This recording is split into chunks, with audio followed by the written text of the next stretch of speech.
You know how Allah described marriage? Allah described marriage as mithaqun ghaliza, a very strong covenant. In other words, marriage is such an amana.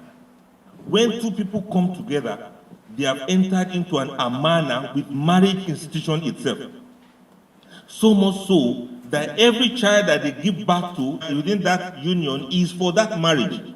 So let people try and understand the gravity of marriage.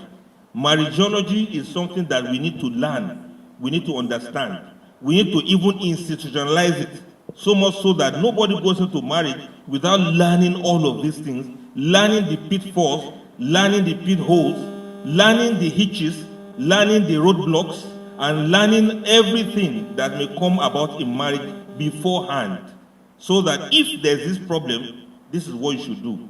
If this one comes up, this is what you do. And thirdly, some things will come up that you have never even prepared for. So marriageology is a concept that looks into all of the things that young couples need to understand before they go into marriage. And so that from time to time, whenever any of these things come their way, they already learned and they're already prepared for it. Marriage institution is the only time where people get certificates without any schooling. They say they give them marriage certificate. We have to turn that around now. Let them do the schooling so that at the day of their wedding, when they're given the certificate, it will have meaning. The meaning of that is you now have a license to call yourself Mr. Husband. Or you have a license to call yourself Madam of the house.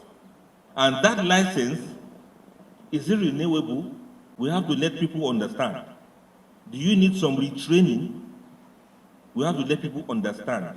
To say that you have this paper that's saying you are married doesn't mean that you will not be doing training and retraining from time to time. Every time, every day, we are being promoted. When there's problem and trial in marriage, it's like examination. You have to pass. When you pass, you train and you retrain. So the Prophet ﷺ said you should seek knowledge from the cradle to the grave. Knowledge within marriage is not left out of it.